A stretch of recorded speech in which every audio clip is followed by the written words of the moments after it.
각자 분주한 삶의 현장 속에서 굴하지 않고 시간과 장소를 이렇게 만들어서 예배의 자리에 나오신 여러분들을 주의 이름으로 축복합니다. 이 시간 오직 주만 바라보며 주의 부르심과 임재가 있는 예배로 나아가십시다. 먼저 우리가 찬양으로 주를 바라보면서 지난 주간 우리 각자가 살아왔던 삶을 되돌아보고 또 하나님께 감사할 것과 회개할 것들을 또 주께 아뢰면서 우리의 시선을 오직 우리를 부르신 그 주님께만 고정하며 바라보는 시간들 가지겠습니다. 찬양하며 기도하며 오직 주만 바라보겠습니다.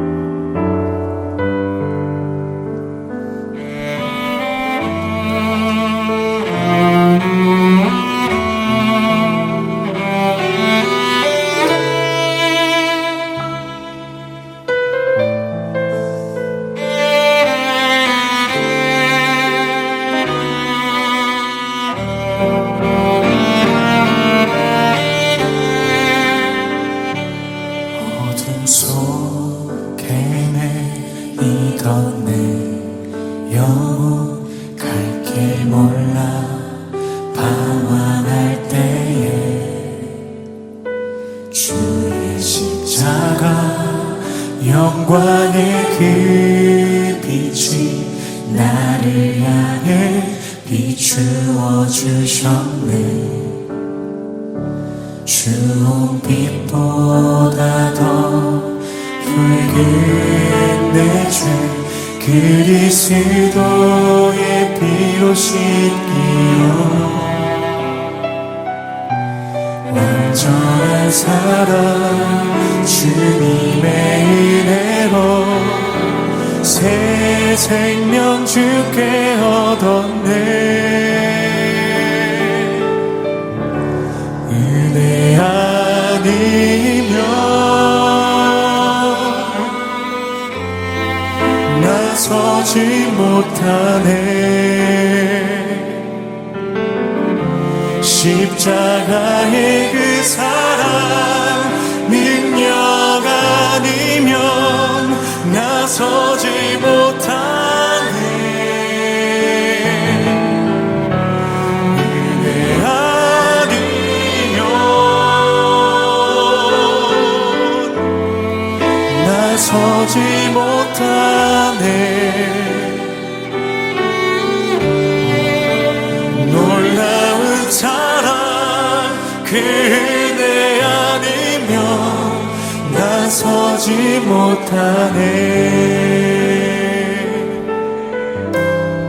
나의 노력과 의지가 오직 주님의 그 뜻 안에서 의로운 자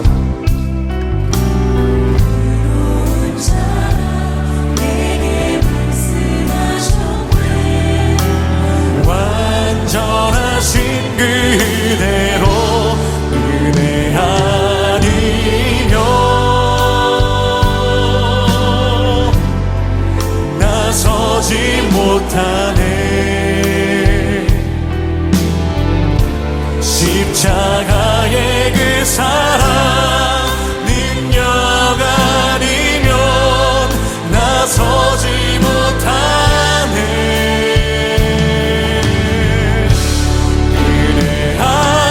하나님, 지난 한 주간 동안 나의 길 속에 늘 동행자가 되어주시고 먼저 앞서 인도하여 주시니 감사합니다. 그런 주의 인도 속에서도 한눈 팔고 거룩하지 못한 생각과 욕심과 본능 속에 휩쓸려 살아왔던 것 회개합니다. 용서하여 주옵소서. 이 시간 흔들리고 방황하는 그곳에서도 함께해 주시고 변함없는 길과 계획과 모든 걸음이 되어주시는 우리 하나님만 바라보겠습니다. 그 예배로 나아갑니다. 용서하시고 회복하시고 우리를 거룩히 하시는 우리 주 예수 그리스도의 이름으로 기도했습니다. 아멘. 자, 이제 다 같이 우리가 함께 주일 우리 찬양과 경배로 나아가겠습니다. 할렐루야.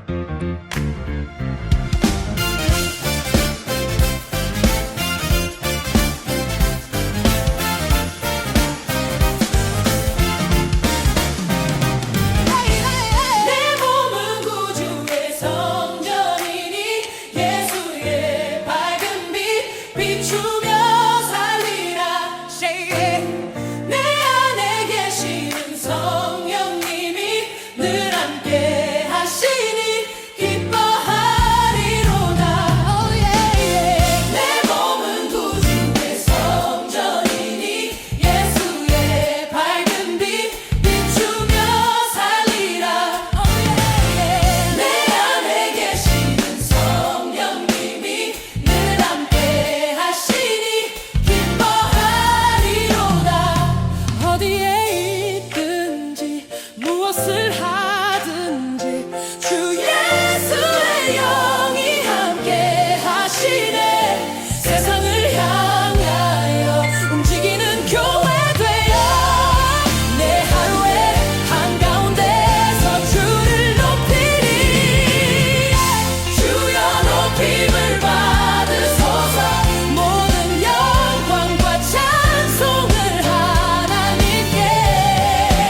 내 삶의 고백이 아버지 능력으로 구별된 걸음으로 내 삶의 고백이 아버지 능력으로 매일의 걸음이 구별된 걸음으로 내 삶의 고백이 아버지 능력으로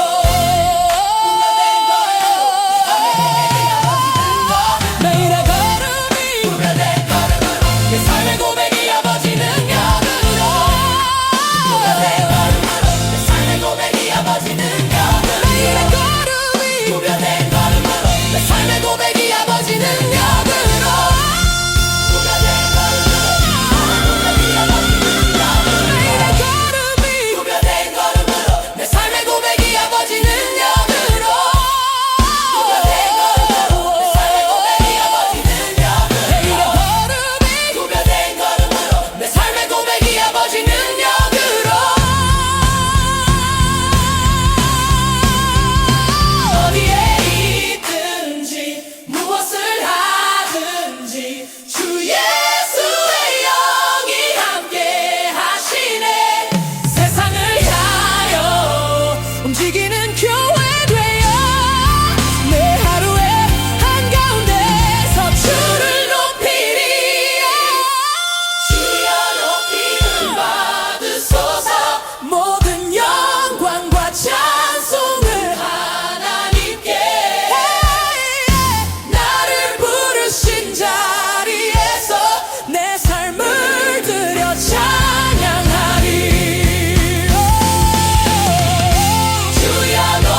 나의 힘을 의지할 수 없으니 기도하고 낙심하지 말 것은 주께서 참 소망이 되심이라. 주의 길을 걸어가는 동안에 세상의 것 의지할 수 없으니 감사하고 낙심하지 말 것은 주께서 참 기쁨이 되심이라. 하나님의 꿈이 나의 비전이 되고 예수님의 성품이 나의 인격이 되고 성령님의 권능이 나의 능력이 되길 원하고 바라고 기도합니다.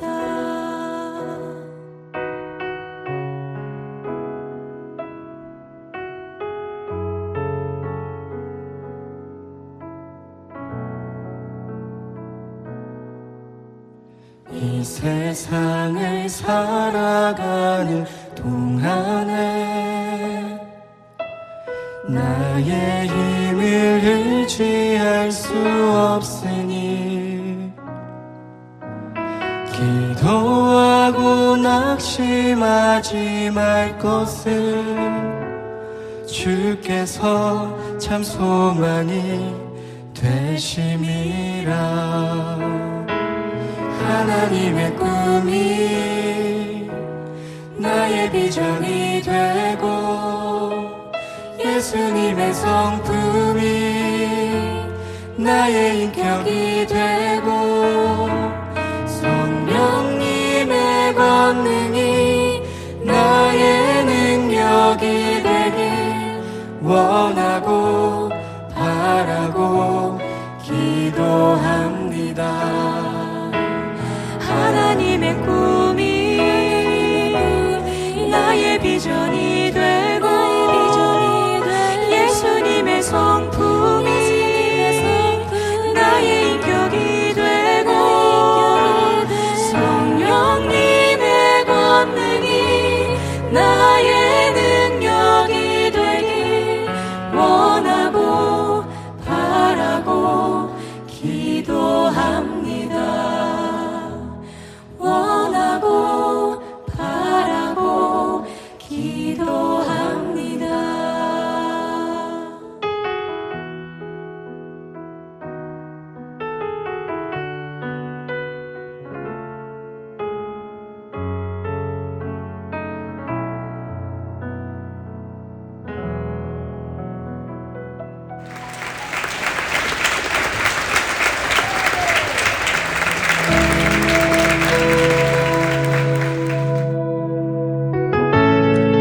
거룩하신 하나님, 주의 백성들이 주의 부르심 앞에 나옵니다.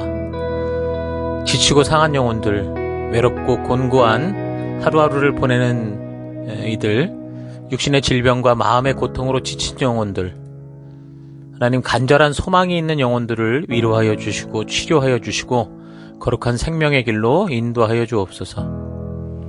각자의 예배 처소에서 주의 얼굴을 구하며 우리 주의 임재하심이 있는 예배로 서 있습니다.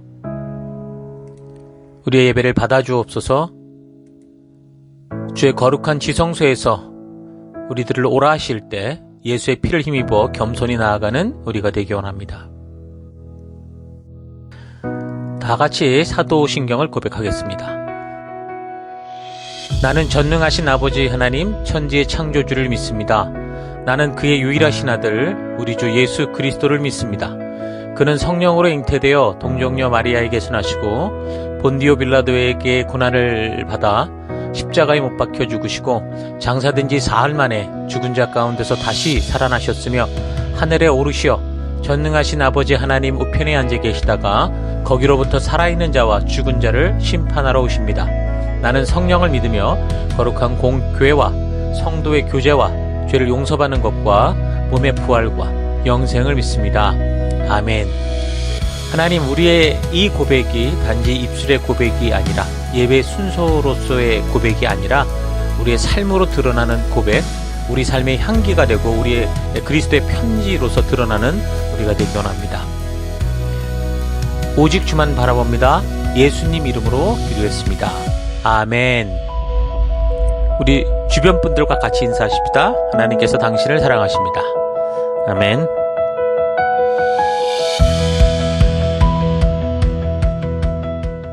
우리 6월 첫째 주 6월 7일 또 우리 하나님 말씀 함께 살펴가도록 하겠습니다. 자, 오늘 이제 창세기 10번째 시간이고요. 이제 12장의 내용부터 우리가 살펴나갑니다. 하나님의 뜻을 따라가는 사람들, 아브라함 첫 번째 시간. 하나님의 뜻을 따라 살아가는 사람들, 아브라함 첫 번째 시간. 이런 제목으로 함께 말씀 살펴가겠습니다. 오늘 본문에 해당되는 창세기 12장 1절에서 4절까지 봉독해 드리겠습니다.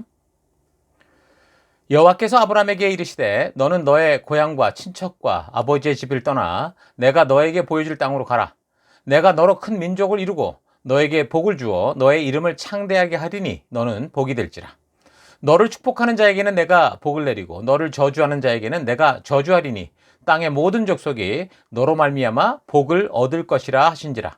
이에 아브라함이 여호와의 말씀을 따라갔고 롯도 그와 함께 갔으며 아브라함이 하란을 떠날 때에 75세였더라. 아멘.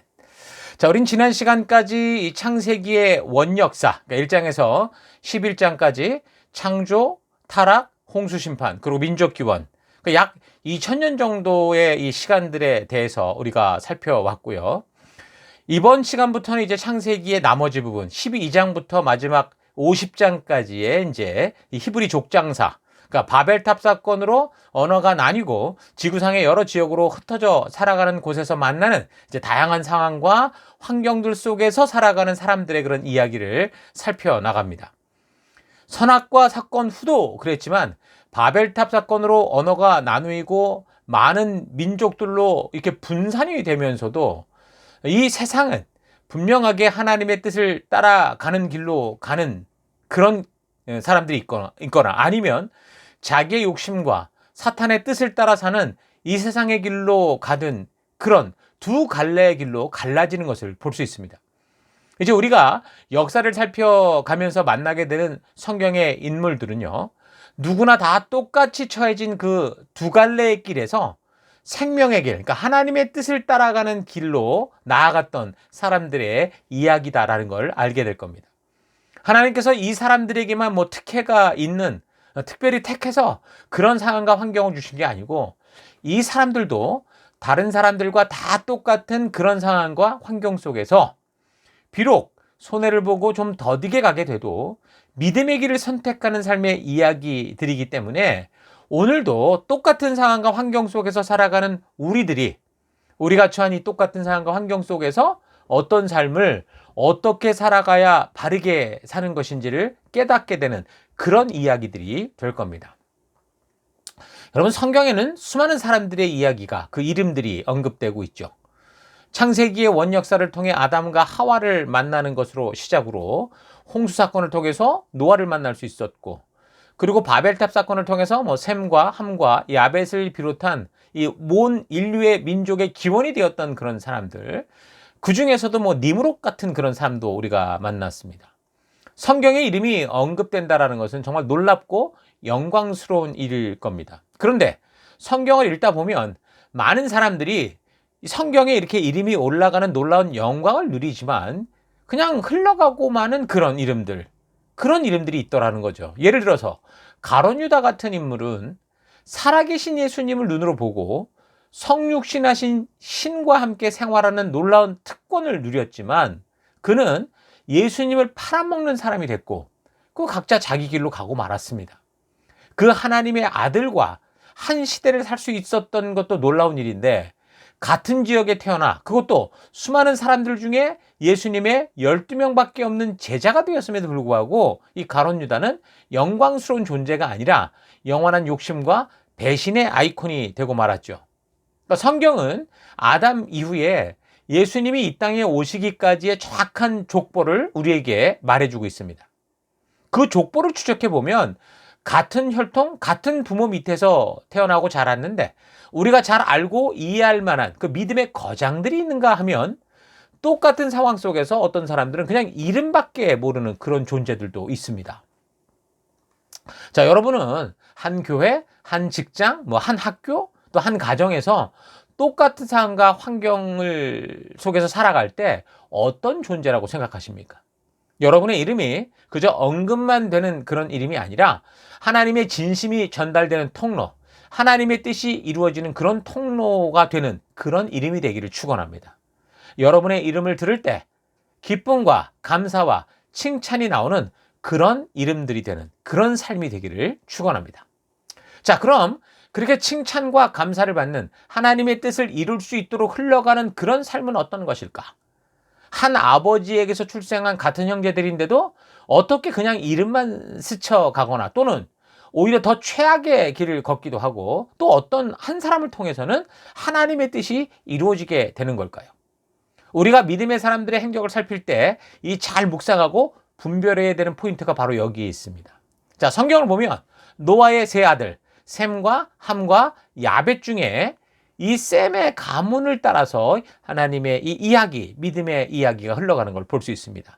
셈에게는 5명의 아들이 있었다고 그랬죠. 엘람과 아수르, 아르박삿, 룻, 아람 5명이 있었는데 그 중에서도 이 아르박삿이라는 사람을 통해서 하나님의 이 믿음의 이야기가 흘러갑니다. 아르박삿의 손자 에벨에게는 2 아들 벨렉과 욕단이 있었는데 그 중에 이제 벨렉을 따라서 또 하나님의 이야기가 흘러가죠.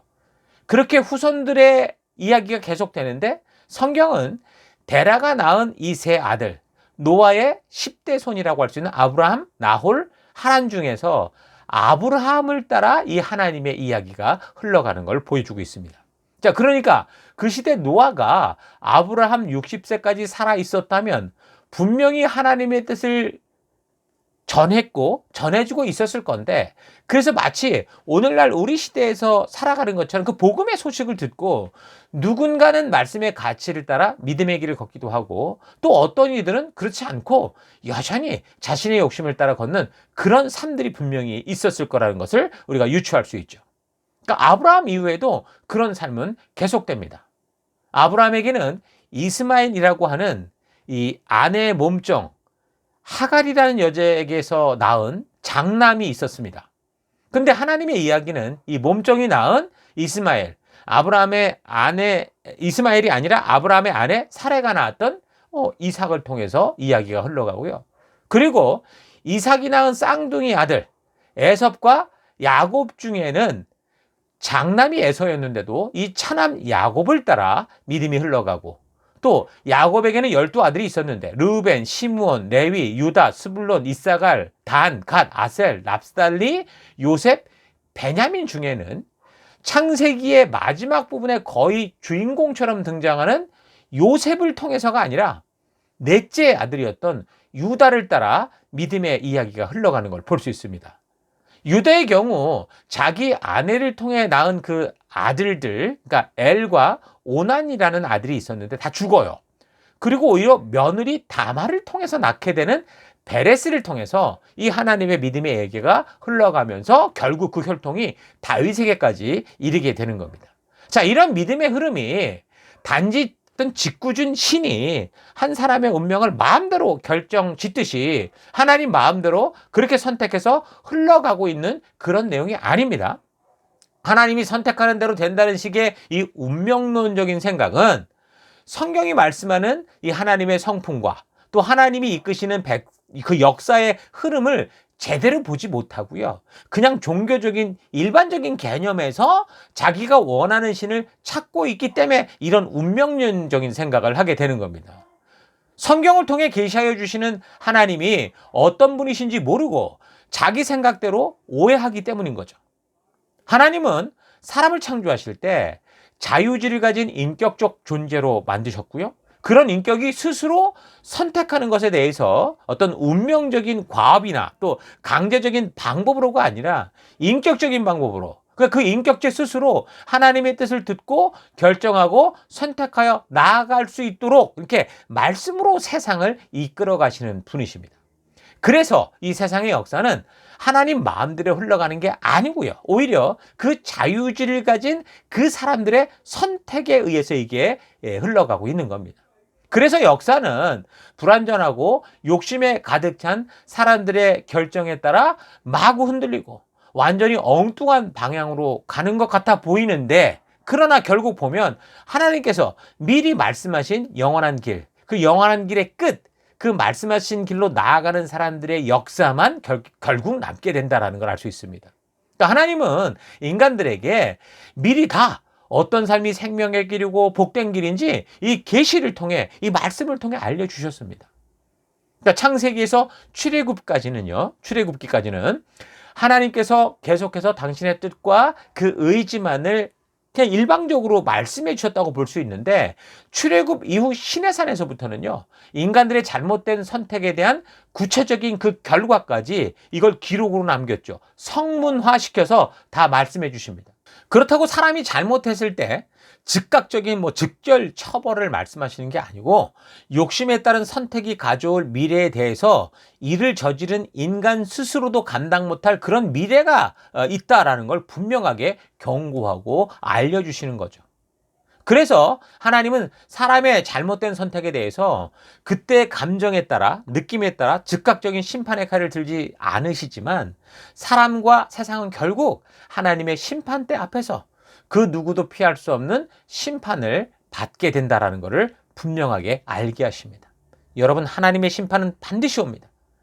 우리가 이 땅을 살아가면서 어떤 선택은 당장 육체적으로 죽을 수도 있고요. 어떤 선택은 당장 죽지 않고 오히려 겉은 번영한 것 같이 보일 수도 있고, 또 어떤 선택은 당장은 괴롭고 힘들고 열매가 없어 보일 수도 있습니다. 그러나 결국 모든 사람은요, 그 걸어온 삶의 한 과정에 대해서 하나님의 심판대 앞에 설 것이고, 그가 선택한 그때의 삶을 따라서 하나님의 심판대 앞에서 합당한 심판을 받게 된다라는 게 지금 성경의 말씀인 거죠. 그래서 하나님은 이 세상의 모든 사람들에게요, 공평한 삶의 기회를 주십니다. 공평하게 축복을 주시는 분이십니다. 그런데도 그 복을 누리지 못하는 사람들이 있죠. 하지만 성경에 나오는 인물들 중에서 하나님의 복을 누리고 하나님의 뜻이 이어지는 통로가 되는 이 사람들은 성경에서는 왜 그 사람을 통해서라고 정확하게 설명하지는 않지만, 하나님의 인격적인 사역의 원칙, 그러니까 오늘 나의 선택이 미래에 어떤 결과를 만들지 미리 말씀해 주시는 그런 사역의 원칙을 통해 볼 때 분명히 하나님의 살아계심을 믿었던 자고, 그래서 그 약속을 믿고 그 약속하신 대로 살고자 순종의 길을 걸은 사람들이다라는 사실을 우리가 부인할 수 없을 겁니다. 하나님의 존재하심조차 모르는데 하나님이 너 내가 찍었어, 너 이리 와, 이거 좀 해, 이렇게 하지 않으십니다. 비록 하나님의 존재를 믿는 사람의 성품이 모자라기도 하고 삶에서 욕심을 따라 죄를 짓는 실수도 할 수 있지만, 하나님의 살아계심을 믿기에 그 하나님의 약속이 늘 그 사람의 삶의 방향과 방법을 결정하는 기준이 되고, 그래서 그 약속을 떠나 곁길을 갈 때는 항상 마음에 찝찝한 부담을 버리지 못하고, 에이 나도 몰라 그랬다가 그 약속을 끝까지 외면하지 못하고 저버리지 못하고 하나님의 그 약속, 부르심 따라 믿음의 길로 돌아오는 그런 사람들을 통해서 하나님의 뜻이, 이 믿음의 이야기가 이어지고 있는 겁니다. 왜냐하면 계시록을 통해 살폈듯이 이 세상에는요, 죽을 때까지 아주 독하게 끝까지 하나님을 저주하고 싫어하는 사람들도 있는 걸 볼 수 있는 거죠. 결국 선택이라는 겁니다. 자, 그렇게 볼 때 그 시대 수많은 사람들 중에 왜 아브라함을 통해 하나님의 축복이 흘러가는 이런 그 길이 생겼는가 우리가 짐작할 수 있겠죠. 자, 아브라함은 하나님의 살아계심을 믿었고 그 말씀의 길을 따라 순종했기 때문에 이런 이 역사가 적혀진 겁니다. 그 살아계신 하나님이 약속해 주시는 것을 온전히 믿었고, 항상 그 약속을 기준으로 자기 삶의 방향과 이유와 그 방법을 결정하며 살았던 거죠. 아브라함은 이 세상을 살아가면서 하나님께서 약속하신 것을 다 얻고 난 다음에 죽은 게 아닙니다. 아브라함은 단지 그 하나님의 약속이 자기 앞에 다가오고 있다라는 것을 믿고 기쁨으로 하루하루 주어진 삶을 기쁨으로 살다가 그렇게 죽었죠. 자, 그러니까 아브라함은 하나님을 믿음으로 이 세상이 참 고향이 아니고 다만 지금 자기는 잠시 이 땅에 나그네로 와 있는데 불과하다라는 것을 잊지 않고 그런 나그네 같은 인생을 살아가는 겁니다. 그래서 아브라함은 그 약속의 길을 걷기 위해서 심지어 본토, 친척, 아비집을 떠나기도 했고 하나님이 가라 하신 낯선 곳 가나안 땅에서 자기 아내를 묻을 만한 조그만 자기 땅조차 없었지만 하나님을 믿고 그 약속을 기억하며 눈물을 흘리며 씨를 뿌리는 믿음의 길을 걸었기 때문에 믿음의 조상이 되었고 하나님의 축복의 근원이 되는 존재가 됐고 우리에게 소개되고 있는 겁니다. 자, 구약의 사건들을 그래서 잘 읽어보면 성경은요, 뭐 기도만 하면 모든 것이 다 이루어지는 요술 같은 이야기를 하고 있는 게 아니고 하나님을 조롱하고 믿는 사람들을 학대하고 미워하는 이 세상 속에서 모두에게 왕따를 당해도 끝까지 하나님 믿고 그 약속을 신뢰하고 자기 집 하나 없고 자기 묻힐 땅 하나 없이도 어떻게 믿음으로 살아가는지에 대한 정말 리얼한 버라이어티한 믿음의 삶에 대한 이야기가 바로 이 구약의 사건들 속에 나오는 겁니다. 신약의 꽃이라고 하는 로마서가 이 믿음에 대해서 분명히 어떤 것인가를 그려주면서 그 참 믿음에 대한 모델을 바로 여기 창세기에 아브라함에게서 제시하고 있는 것을 통해서 우리는 우리의 믿음의 참된 모습을 바로 이곳 창세기의 역사적인 사건과 기록들을 통해 분명하게 볼 수 있어야 됩니다. 그러니까 이 아브라함의 이야기를 잘 살펴보면 이미 우리는 로마서를 바르게 알게 되는 거예요. 그래서 우리가 창세기의 사건들을 통해 믿음의 길을 걷는 사람들을 통해서 이런 믿음의 삶에 대한 분명한 그림을 우리가 찾지 못하면 점점 성경을 살펴가면 갈수록 이 교회 생활을 하면 할수록 믿음의 정의조차 흔들리고 내가 무엇을 믿고 있는지조차 모르고 헷갈리게 되는 그런 길로 갈 수밖에 없죠. 자, 창세기를 잘 읽다 보면 알 수 있는 거는요, 창세기에는 이래라 저래라 하는 그런 규범, 율법들이 전혀 나오지 않고요. 오직 하나님의 약속을 따라 살아가는 사람들의 이야기만 있다라는 것을 알 수 있습니다.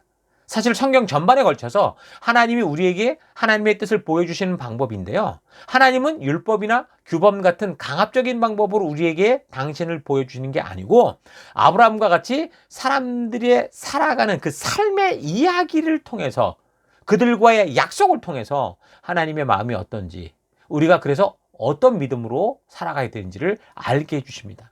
나중에 살피겠지만 출애굽기 이후에 시내산에서 주셨던 율법 또한 그 주신 의미를 잘 묵상해 보면 종교적 규칙을 통한 종교적 통제가 목적이 아니고요.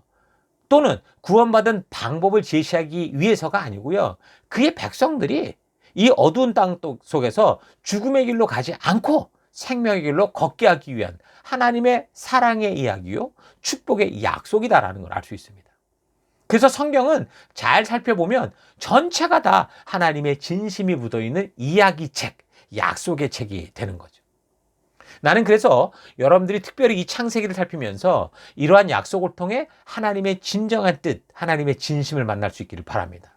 사람들은 자유의지를 가지고 태어났기 때문에 누가 이래라 저래라 하면 더하기 싫어하는 그런 본성이 있습니다. 그래서 하나님은 그래서 창세기를 보면 아무것도 명령하지 않으세요. 단지 그를 믿는 사람들의 살아가는 이야기, 뭐 성공하기도 하고 실패하기도 하는 모든 삶의 이야기를 숨김없이 우리에게 보여주시면서 우리가 믿음으로 사는 방법을 그들을 통해 알게 하시고 변함없는 하나님의 신실한 뜻과 그 마음을 보여주십니다. 우리는 그래서 창세기의 아브라함을 시작으로 보여주는 믿음의 사람들에 대한 이 역사 이야기를 통해서 하나님이 우리에게 약속으로 보여주고 계시고 또한 기대하시는 믿음의 삶이 무엇인지를 바르게 발견하는 축복을 누릴 수 있게 되는 거죠. 자, 아브라함부터 시작되는 믿음의 사람들의 이야기를 우리가 살피면서 왜 아브라함과 이삭과 야곱과 같은 인물들의 파란만장한 삶, 성공적이라기보다 오히려 실패와 실수가 많은 삶의 이야기를 우리에게 하나도 숨김없이 보여주시며 그럼에도 불구하고 변함없는 약속을 주시는지, 또 왜 어떤 이들은 같은 형제요, 심지어 쌍둥이였음에도 불구하고 그 하나님의 약속을 누리지 못하는지, 또는 왜 누릴 수 있는지 우리가 잘 묵상하고 살피면서 하나님께서 어떻게 예수로 말미암아 구원되어 하나님의 자녀된 백성들과 일하여 가시는지, 그래서 우리는 어떻게 믿음의 길을 걸어갈 것인지 바르게 알고 하나님의 진심을 분명하게 만나는 그런 거듭나는 시간들이 되기를 바랍니다. 자, 그럼 우리가 살펴가야 될 믿음의 사람들의 이야기와 또 계속되는 이 구약 역사의 내용을 바르게 살펴보기 위해서 먼저 구약과 관련된 좀 지도지를 좀 살펴봤으면 좋겠습니다. 대략적인 지역들을 우리가 알아야 성경의 내용을 이해함에 있어서 바른 도움이 될 겁니다. 자, 세계 지도를 보면 지금 화면에 나오는 네모박스가 있는 곳, 그러니까 중동 지역이 구약 사건의 모든 세계입니다. 중동 지역은요, 유럽, 아프리카, 아시아가 만나는 길목이 있는 지역이죠. 지금이야 뭐 비행기도 다니고 그래서 국경이 없고 길이 필요 없지만 과거에는 대부분 육로를 따라 움직였기 때문에 이 중동 지역은 항상 강대국들이 서로의 패권을 다룰 때 꼭 지나치는 그런 교차로였습니다. 저 부분을 오늘날로 보면 이스라엘을 중심으로 해서 레바논, 시리아, 이라크, 요르단, 이집트와 같은 지역들이죠. 자, 이 지역은 우리가 살피고 있는 홍수 이후의 세계로부터 서로 항상 전쟁과 다툼이 끊이지 않았었는데 현재도 항상 분쟁 중이고 지금도 전쟁 중이고, 성경에도 이스라엘의 이 지역, 이 무기또, 이 아마겟돈에서 인류 마지막 전쟁이 있을 것이다, 이런 얘기가 있는 그런 곳이죠. 이 지역들이 구약과 연관되어 있는 지역인데 이것을 좀 옛 지명으로 살펴보면 이스라엘 지역이 이제 가나안이었고요. 가나안의 북쪽이 아람, 시리아 지역인데 이 두 지역을 합쳐서 레반트 지역으로 불렀습니다. 그리고 지금 터키 쪽 지역을 아나톨리아라고 불렀고, 가나안 북쪽 지역을 페니키아라고 부르는데 거기 이제 두로나 시돈 같은 도시가 지중해에서 배가 들어올 수 있는 곳이었기 때문에 여기 페니키아 지역을 중심으로 이 메소포타미아 지역하고 지중해 서쪽 지역, 뭐 그리스나 로마, 더 나아가 스페인, 뭐 아프리카 지역까지 무역이 활성화됐습니다. 그래서 두로나 시돈과 같은 페니키아 지역은 아주 돈이 많았죠. 지중해 주변 여러 곳에 식민지를 건설하기도 했습니다. 현재 이라크 지역은 과거 이 메소포타미아 지역으로 여기서 이제 수메르, 아카드, 뭐 바빌론, 아시리아, 뭐 페르시아 등이 이제 다투며 이제 역사를 만들던 곳인데, 제일 남쪽의 우르 지역이나 또 북쪽 끝에 니느웨 근처의 하란 같은 곳은 우리가 이제 나누게 될 이제 아브라함과 관련된 지역들입니다. 지도에서 보는 것처럼 이렇게 시옷자 모양, 그러니까 세계사에서는 비옥한 초승달 지역이라고 부르는 이곳이 구약 성경에 나오는 지역과 관련된 모든 세계입니다. 자, 여기 비옥한 초승달 지역에 거하며 서로 다투고 싸우는 이유는 비옥한 이 초승달 지역의 좌우 지형은 양쪽을 보면 대부분 높은 산맥이거나 아니면 사막으로서 사람들이 쉽게 거주하고 살 수 없어서 대부분 이렇게 강과 평야 지역을 따라 살 수밖에 없었기 때문에 이곳에 몰려 있던 겁니다. 자, 아브라함은 메소포타미아 이 북부 지역에서 출생을 했는데 아버지 데라가 수메르 지역인 갈대아 우르로 이제 이동을 하면서 그곳에서 자라다가 나중에 다시 이 데라가 가족을 다 데리고 자기 혈통에 살던 그 하란으로 돌아오게 됩니다. 데라는 하란에서 죽게 되고 그곳에서 부름을 받은 아브라함이 하란을 떠나 하나님의 인도하시는 땅 가나안으로 들어가게 되는데, 성경의 이야기가 바로 요 레반트 지역, 그러니까 가나안과 시리아 지역 중에 남쪽인 이 가나안 지역을 중심으로 구약의 역사서와 뭐 신약의 예수님의 사역까지 계속 전개되기 때문에 이 지역에 해당되는 지도들은 여러분들이 항상 염두에 두는 것이 성경을 바르게 이해하고 말씀을 이해하는 기초가 될 겁니다. 자, 보면 북쪽의 갈릴리 호수로부터 남쪽의 사해까지, 그리고 그것을 연결하는 게 이제 요단강인데, 그리고 그 요단강 동쪽 편 무역 길이 있었는데 그게 이제 왕의 도로였고, 지중해 쪽의 무역길을 이제 비아마리스라고 그랬죠. 갈릴리 호수 바로 밑으로 흐르는 그 강이 아르묵강이었고, 중간이 야복강, 사해 중간으로 흘러들어가는 것이 아르논강, 사해 밑에서 흘러오는 강이 세렛강이었습니다. 가나안 땅 안에서 몇몇 중요한 지명들은 이제 나중에 이 족장들의 행적을 역사적으로 살피면서 계속 알아가도록 하겠습니다.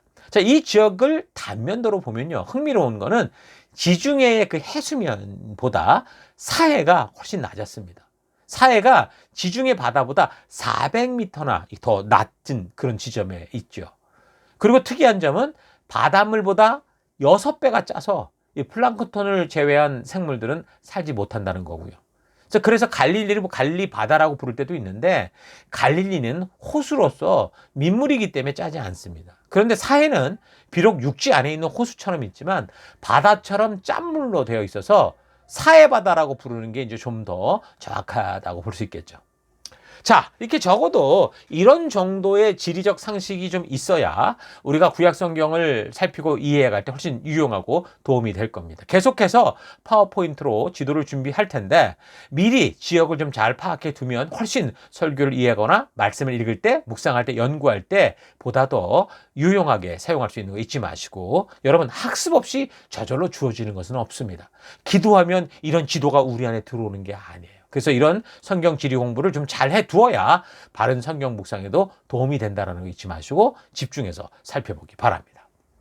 자, 이제 12장의 아브라함의 이야기로 들어가면요, 이 아브라함이라는 이름의 뜻은 열국의 아버지, 이런 뜻이죠. 창세기 17장에서 하나님이 그 아브라함의 이름을 바꾼 게 지금 아브라함인데, 바꾸기 전에 이름이 아브람이었습니다. 이건 존귀한 아버지라는 뜻이었었어요. 자, 이 아브라함은 셈 족속의 이제 후예인데, 셈 족속으로는 뭐 노아의 10대 손이 되는 건데, 놀라운 거는 아브라함이 태어날 때에도 노아가 살아 있었다라는 거예요. 노아는 아브라함의 출생 이후 이 성경의 역사대로 보면 60년을 더 살다가 죽는데, 그런데 홍수 심판 이후에 그 이 포도주를 과음하고 나서 이제 자녀 뭐 손자들을 저주하는 그런 기록 외에는 홍수 심판 이후에 노아에 대한 다른 기록이 없습니다. 자, 그러나 우리가 유추할 수 있는 건 뭡니까? 노아는 그런 실수 후에, 그리고 홍수 심판을 겪었기에 아마도 그의 평생 하나님이 행하셨던 그런 일들을 전하는 증인의 삶을 살았을 겁니다.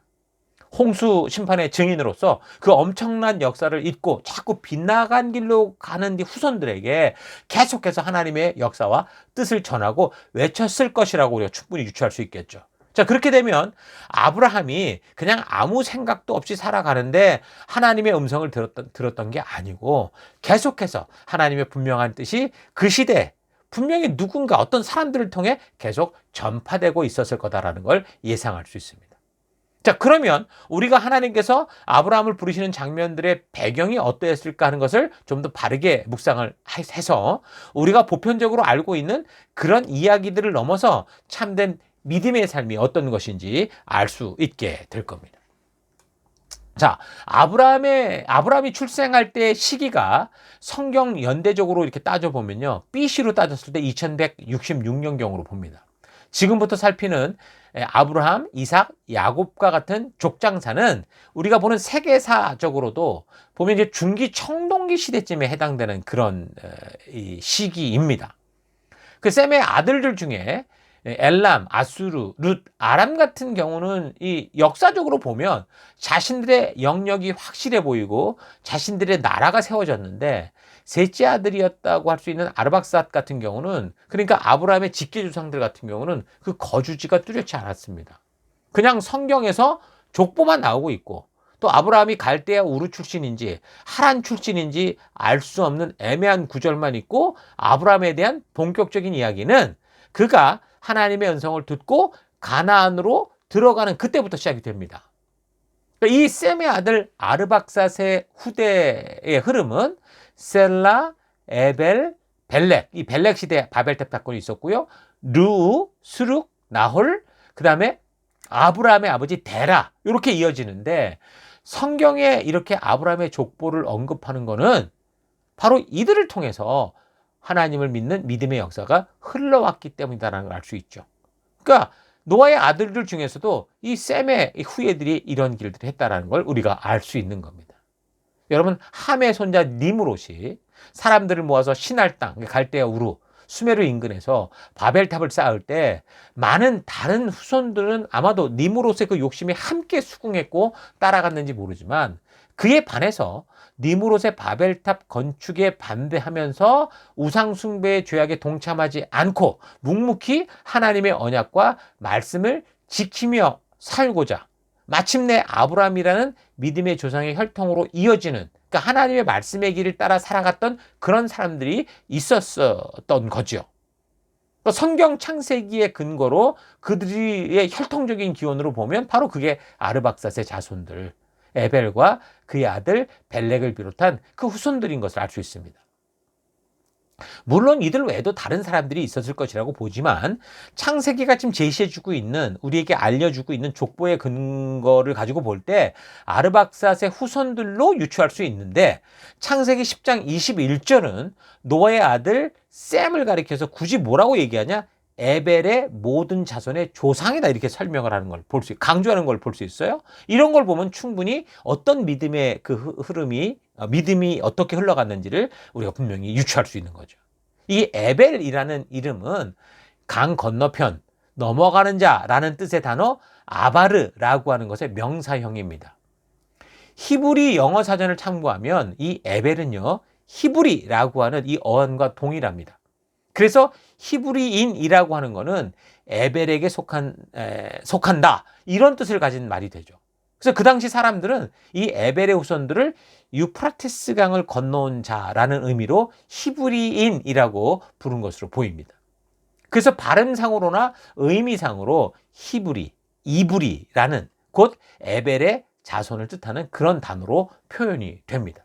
자, 그러니까 이 벨렉의 시대에 바벨탑 사건이 생기지만 셈의 후손인 이 에벨, 그러니까 벨렉의 아버지 에벨이 그 아들 벨렉보다 더 오래 훨씬 살았거든요. 훨씬 오래 살았거든요. 그러니까 바로 이 에벨이 바벨탑 사건에 대해서 주도적으로 저항했고 자신들의 가족들을 바른 믿음의 길로 나아갈 수 있도록 인도한 인물로 볼 수 있는 거죠.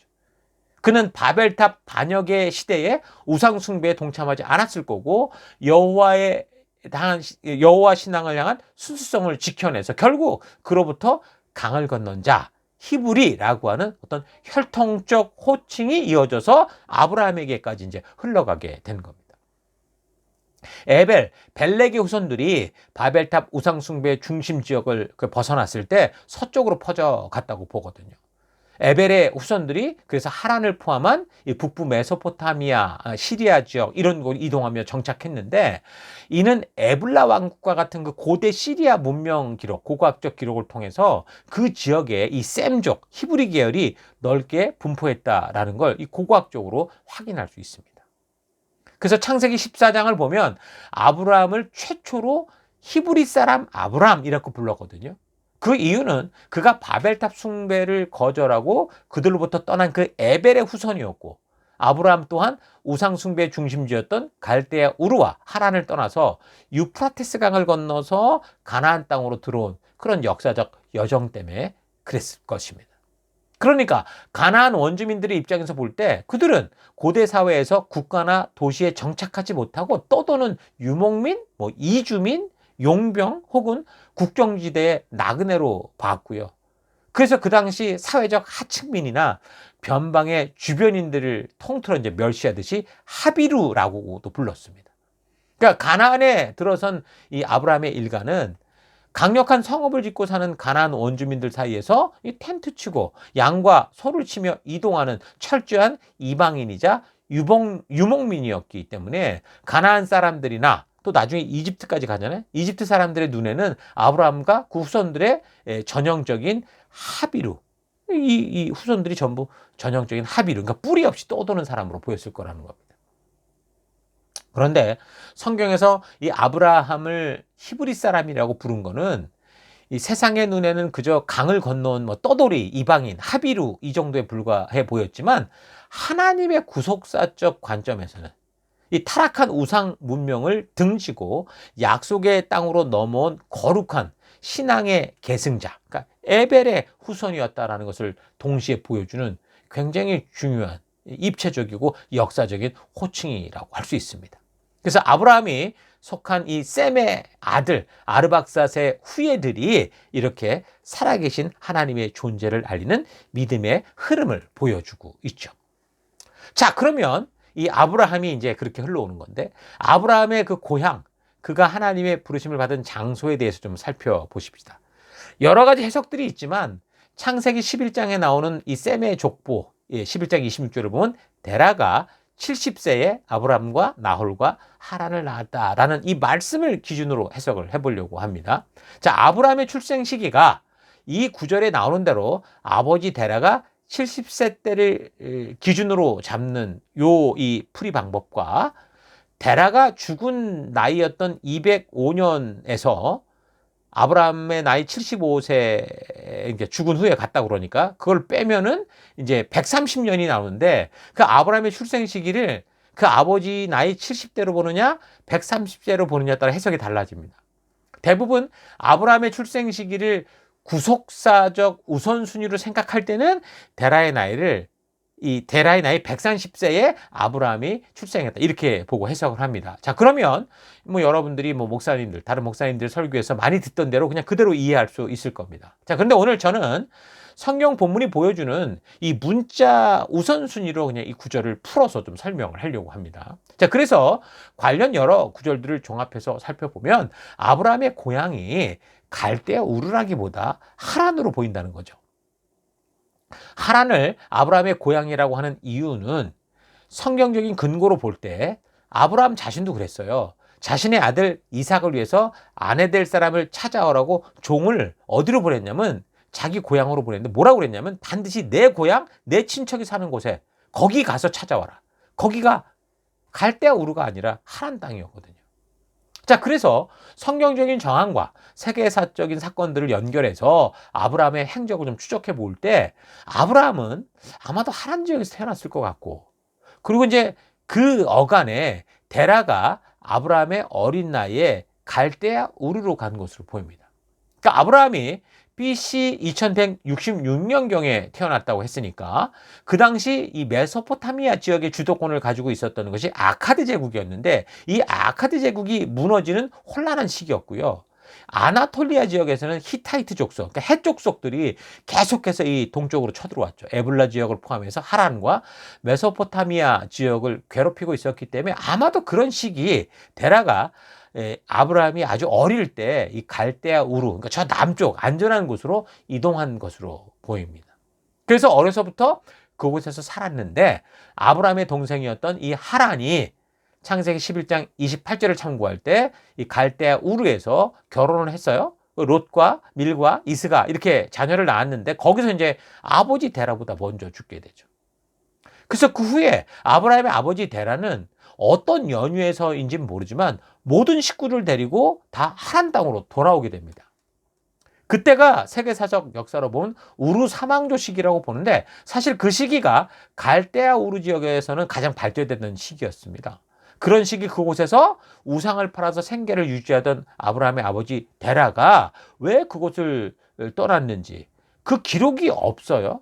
그러니까 여러 가지 창세기 이 흐름을 참고해 볼 때 저는 그것이 하나님의 섭리였다라고 생각해 볼 수 있습니다.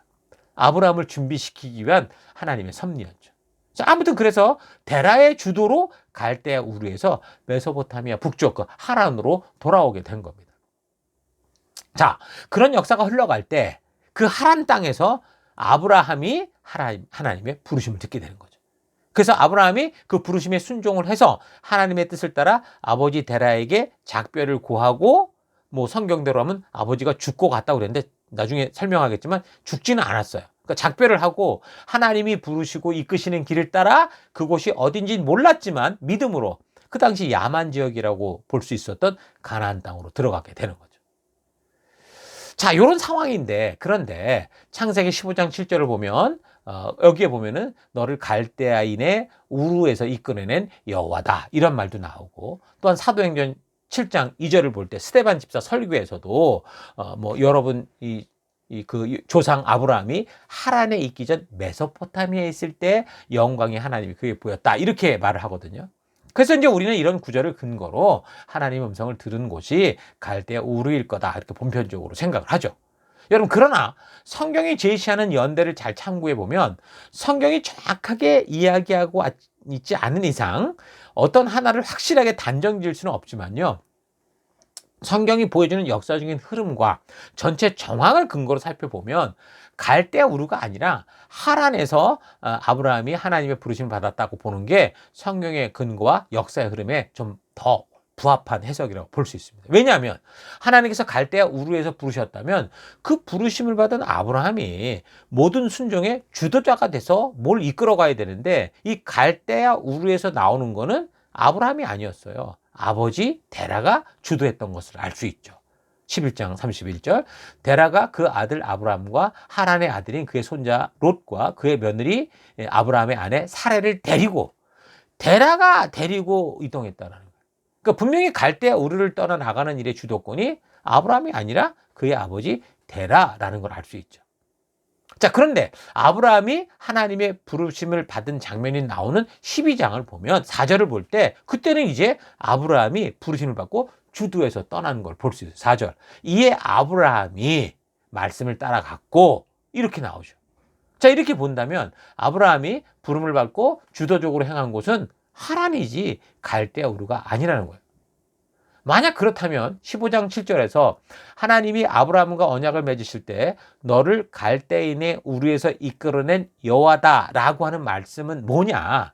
그 시대의 환경과 상황, 삶의 상황들 속에서 미리 아까 섭리 아버지 데라로 하여금 우르를 떠날 수 있도록 그래서 하란으로 이동할 수밖에 없도록 하는 일들을 하나님께서 직접적인 섭리를 통해 준비하신 것을 그렇게 표현했다라고 볼 수 있습니다.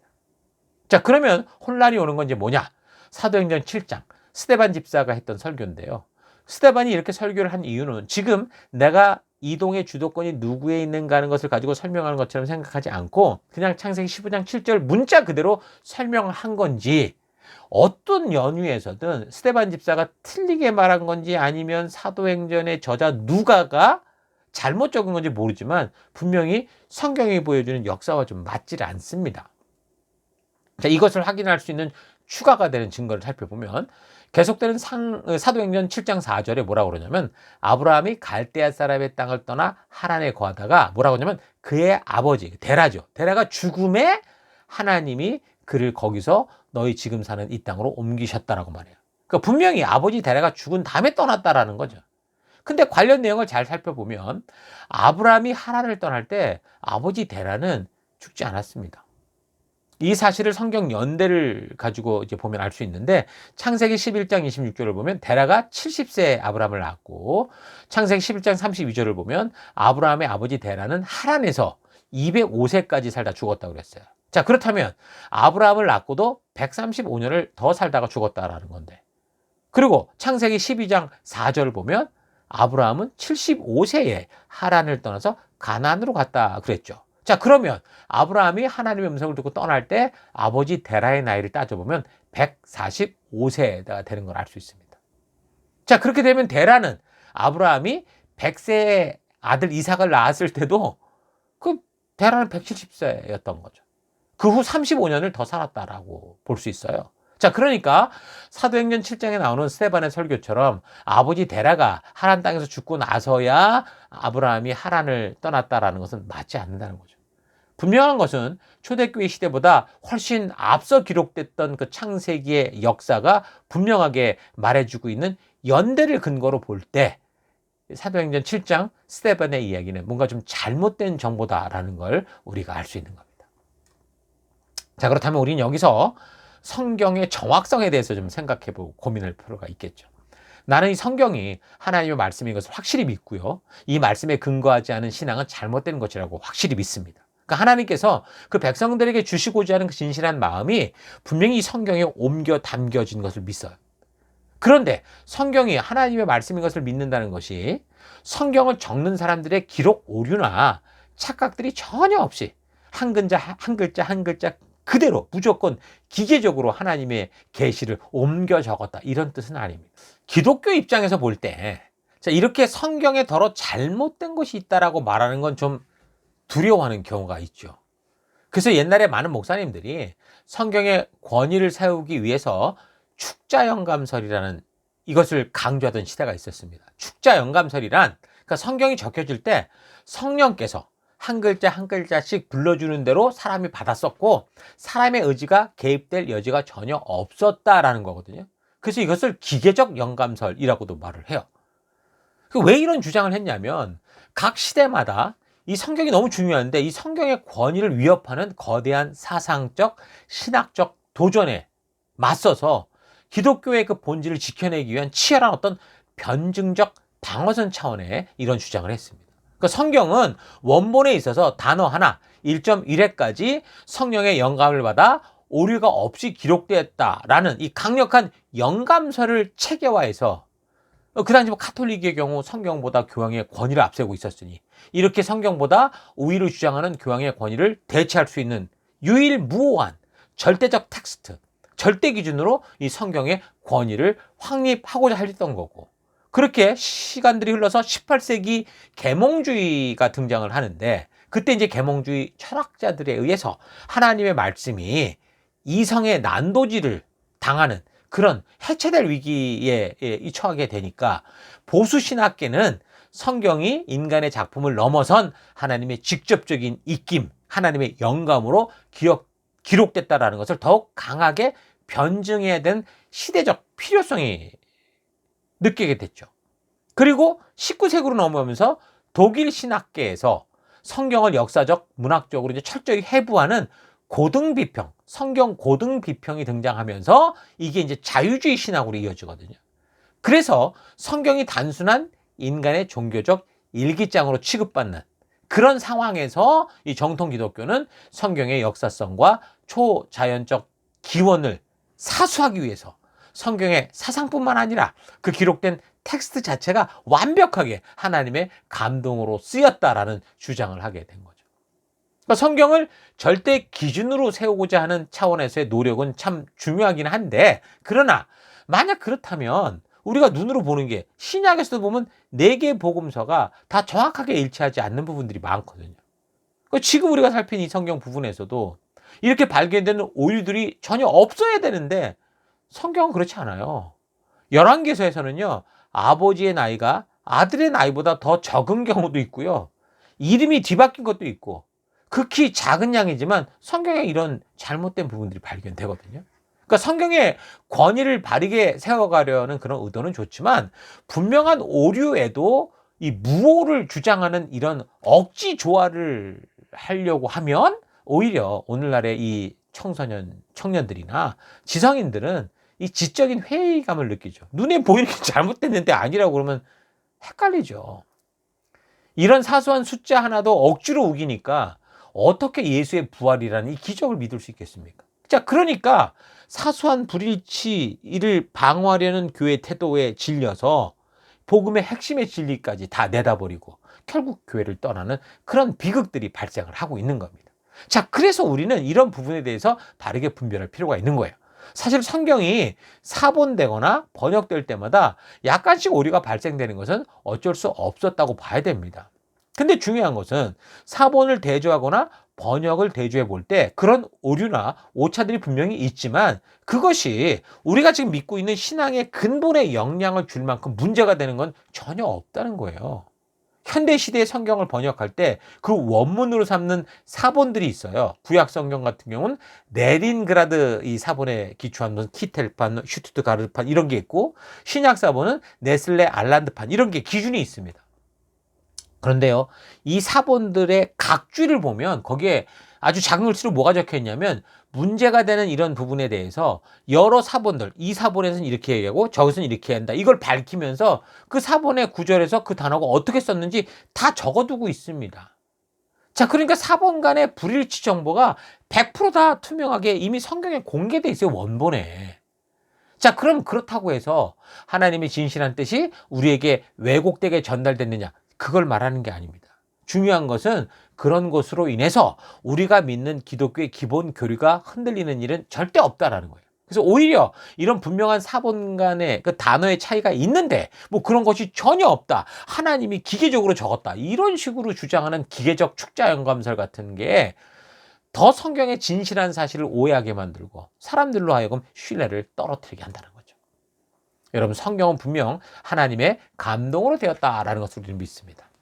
디모데후서 3장 16절, 베드로서 1장 21절을 보면 성경 자체가 성경은 하나님의 감동으로 했다라는 걸 증거하고 있어요. 그러나 이 축자 영감설, 기계적 영감설은 성경의 중요성을 강조하려고 인간적 방법으로 만들어낸 그런 이 생각이기 때문에 오히려 성경 자체를 보는 데 있어서 인간에 의해 생긴 단순한 오차를 오해하게 만드는 오류를 범하게 하죠. 그래서 우리가 주의할 점은 사람들이 성경의 그런 부분으로 성경이 하나님의 감동으로 된 것을 틀렸다고 할까봐 성경에서 보이는 오류나 오차조차 감추거나 축소시킬 필요는 없다는 겁니다. 성경에는 기록 오류나 스데반의 설교처럼 잘못 오해된 부분들이 있을 수 있지만 그것이 성경을 통해 하나님께서 우리에게 말씀하시는 것에는 전혀 지장이 없다는 거 잊지 마십시오. 자, 그래서 우리는 성경을 역사적으로 살펴가면서 온전한 하나님의 뜻이 무엇인지 그 진실한 의도를 잘 파악하는 이런 일에 집중해야 됩니다. 자, 오늘은 여기까지 하는데 이제 믿음의 사람들의 이야기, 똑같은 상황과 환경 속에서도 하나님의 뜻을 따라 걷는 사람들의 이야기를 통해서 오늘 여러분들이 치열하게 살아가는 삶의 현장에서 어떤 믿음의 길을 걸어야 될 것인지 좀 깊이 있게 고민하면서 하나님의 뜻을 알아가는 그런 하루하루 이 한 주간 될 수 있기를 주의 이름으로 축원합니다. 자, 계속해서 다음 주 우리 아브라함과 관련된 역사들, 아브라함의 이 믿음의 이야기들을 계속 살펴가도록 하겠습니다. 자, 우리 들은 말씀을 가지고 우리 잠시 묵상하며 기도하겠습니다. 함께 묵상하십시다. 예, 여러분들이 보내받은 삶의 터, 가정, 학교, 직장, 교회 속에 소속되어 살아가면서 그곳에서 어떤 기억으로 남을 사람으로, 그런 이름으로 살아가고 있습니까? 여러분들의 삶의 더 곳곳에서 저 사람은 하나님의 자녀다라는 그런 일컬음을 받을 수 있기를 바랍니다. 저 사람은 교회당만 왔다 갔다 했지 사실 나하고 똑같이 살아. 우리가 똑같은 본능을 추구하고 사는 사람이야. 이런 말, 수군거리는 말 듣지 않길 바랍니다. 우리의 신앙은 하나님 주신 말씀에 근거한 이 말씀의 가치를 따라 살아가는 거기에서 참된 시작이 되는 겁니다. 그래서 이 아브라함이 이제 그런 확고한 믿음을 가진 사람이었는데 그 셈의 족보를 통해 이 믿음이 흘러가는 이 증거를 굳이 우리에게 보여주시는 이 하나님의 뜻을 우리가 온전히 잘 발견하고 그래서 이 셈이 어떤 존재냐? 에벨의 모든 후손이었다. 그러니까 에벨이라는 사람이 굉장히 중요한 역할을 했었던 것을 우리가 알 수 있고 유추할 수 있는데 우리 또한 이제 그런 존재가 되기를 바랍니다. 이 시간에서 말씀을 잘 생각하면서 결단하기 원하는 것은 정말 내가 이 땅을 살아갈 때 어떤 존재로 살아가는가? 하나님의 뜻을 따라가는 자이냐? 아니면 사람의 이런 이 유행과 사람의 눈을 쫓아가는 사람이냐? 잘 되돌아보면서 우리가 정말 하나님의 믿음으로 하나님을 믿는 믿음으로 그 말씀을 따라 그 가치를 따라 살아가는 성도다라는 이 사실을 잊지 마시고 또 그렇게 살 것을 결단하시면서 이 한 주간 또 그런 주님 앞에 우리의 모든 것들을 내려놓는 귀한 시간 되기를 바랍니다. 그래서 이 시간 그런 결단을 가지고 함께 기도하기 원하는 것은 첫째, 하나님 아브라함처럼 진정으로 하나님이시기에 믿는 믿음을 지키는 자 되기를 원합니다. 그래서 하나님의 말씀에 즉각적으로 순종하고 하나님의 살아계심을 인정하는 예배의 삶, 성도의 삶을 날마다 살기 원합니다. 기도하시고 두 번째, 하나님 물질과 사람과 하나님과의 관계에서 무엇이 먼저인지를 잊지 않고 다른 사람을 배려하고 양보하며 하나님 이 땅 가운데 하나님의 나라를 이뤄내는 이 어둠 속에 빛된 내가 되기를 원합니다. 기도하시고 마지막 하나님 사람과 하나님과의 관계 속에서 하나님과의 관계가 먼저다라는 거 잊지 않고 나를 지으신 창조주 하나님이 이끄시는 그 길을 따라 걷는 내가 될 것을 결단합니다. 우리 다 같이 잠시 함께 기도하겠습니다. 기도하십시다.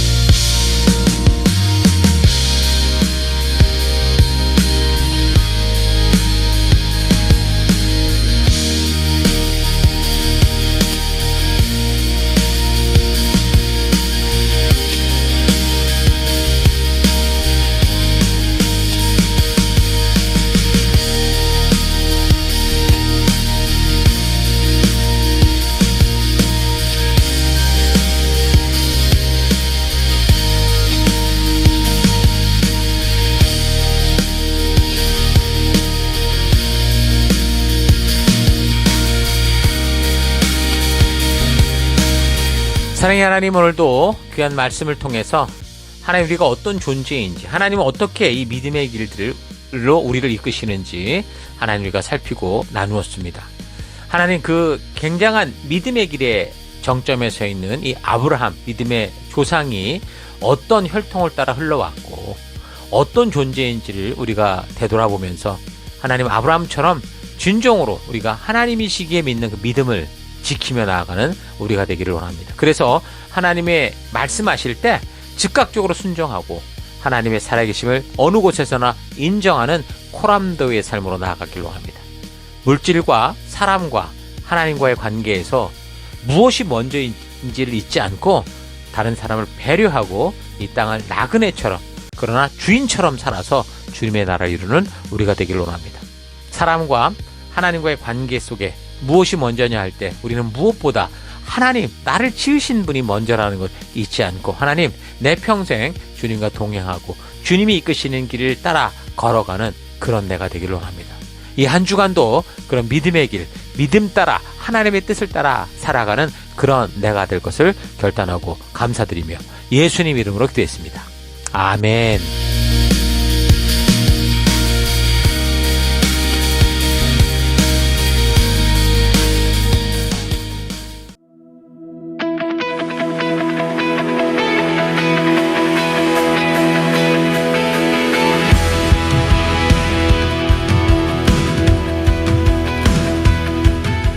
(6월 7일) 교회 소식을 함께 나누겠습니다. 이번 주는 2026년 셀 위크 19번째 주간입니다. 우리 교회는 셀 모임을 통해 생명 낳는 생명을 세우는 사명을 감당하고 있습니다. 생명 낳는 생명을 세우는 사명은 하나님의 전적인 은혜로 구원받은 모든 성도들의 존재의 이유입니다. 이것을 위해 우리가 구원받았고 우리가 이곳에 한 교회로 모여 하나님 나라를 이루며 지금까지 달려가고 있는 것입니다. 그러므로 모든 성도는 영적인 가정 셀에 속하여 말씀의 기초를 확실하게 쌓으며 그 말씀 위에서 지체들과 서로 격려하며 하나님께서 순종하는 우리를 통해 이루시는 치료와 회복의 놀라운 은혜들을 누리시기 바랍니다. 사랑의 돌봄과 성경과 역사 교육, 이것이 가장 중요하고 부름받은 자들의 핵심적인 사명인 것을 잊지 말고 셀 모임으로 적극적으로 모여주시기 바랍니다.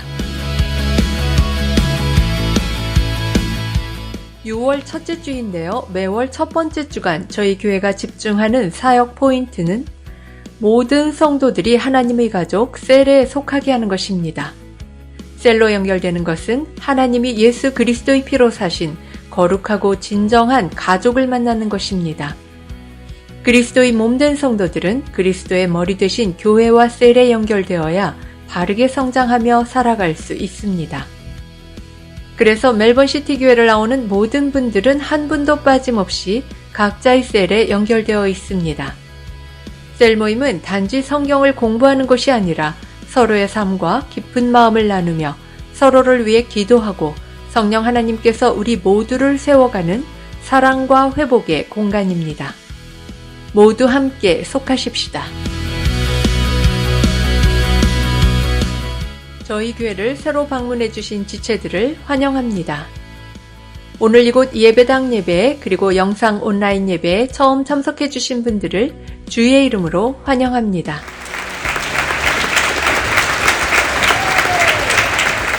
우리를 이곳에 부르시고 함께하게 하신 하나님께 감사하고 그 사랑으로 우리 모두 함께 귀한 교회로 하나 되는 시간들이 되기를 바랍니다. 오늘 예배 후 성도의 교제는 본당 옆 건물 1층 웨스트백 뱅크홀에서 모이게 됩니다. 함께 오셔서 귀한 성도의 교제 가운데 하나님의 은혜와 축복을 경험하실 수 있기 바랍니다. 은행 교제실로 가는 문이 오후 2시 이후에 잠겨지게 되니 열린 번호를 아시는 셀 리더들과 셀 식구들이 새로 오신 지체들을 비롯해서 교제에 오시는 분들을 함께 인도해서 이동해 주시기 바랍니다. 앞으로 예배 후 교제 모임은 장소 변경 없이 웨스트백 뱅크홀에서 모이게 됩니다. 잊지 마시고 함께 교제의 공간에 오셔서 귀한 만남 나누시기 바랍니다. 다음 주일 예배도 계속해서 스카스처치 예배당에서 예배 드립니다. 우리가 예배를 드리고 있는 멜번시티 CBD 안에 있는 스카스처치 본당에서 2시에 예배를 드립니다. 미리 예배 시간 5분 전까지 오셔서 거룩하고 귀한 예배, 하나님의 말씀으로 거듭나는 예배 되도록 하십시다. 우리가 드리는 예배는 계속해서 매주 영상으로 미리 준비되어 교회 사이트에 매주일 오전 6시에 업로드됩니다. 또한 교회 유튜브에도 같은 시간에 업로드가 되니 어떤 이유로든 예배당 예배를 나오지 못하게 되는 경우 각자가 처한 처소에서 각자 가능한 시간에 하나님의 부르심 앞에 스스로 나아가 예배 드리실 수 있기 바랍니다. 내가 처한 어떤 상황과 환경 속에서도 변함없이 거룩한 예배자로 서서 온전한 예배를 드리실 수 있기 바랍니다. 지금까지 6월 첫 번째 주일 교회 소식이었습니다. 한 주간도 믿음으로 말씀 따라 승리하는 여러분들 되시기 바랍니다.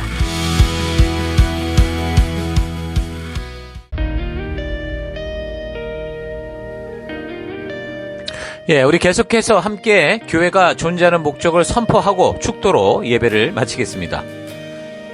2026년 사람을 세우는 교회임을 잊지 않고 살아가는 교회 되기. 그 사명을 감당할 때 사랑을 가지고 사명을 이루는 교회 되기. 하나님이 주신 방향을 잃지 않고 열심을 다하는 교회 되기. 사명을 위해 구별하신 열방의 제사장 나라 거룩한 교회 되기. 어떤 상황과 환경 속에서도 하나님의 말씀대로 용기 있게 순종하는 교회 되기. 아멘. 자, 이런 부르심 잊지 마시고 이제 각자 보낼받은 삶의 터 곳곳으로 돌아가셔서 우리가 보낼받은 그곳에서 그들의 풍요와 그들의 화려함에 속는 게 아니라 우리를 부르시고 보내신 그 사명 따라 거룩한 빛과 소금으로 승리하는 한 주 되시기를 바랍니다. 다 같이 기도하겠습니다. 이제는 우리 주 예수 그리스도의 은혜와 하나님의 그 크신 사랑하심과 성령님의 감화, 감동, 위로, 축복, 충만하심이 오늘 말씀을 통해 믿음으로 사는 길은 주변의 상황이나 이 시대의 유행과 환경, 자신의 만족과 유익을 위해 살아가는 사람들이 어떤 것을 추구하더라도 창조주 되신 하나님께서 우리에게 이미 말씀하신 그 축복의 길, 말씀과 약속의 길을 따라 나아가는 것임을 잊지 않고 오직 주의 말씀의 길에 서기를 결단하는 모든 백성들 머리 위에 이제로부터 영원토록 함께 하실지어다. 아멘.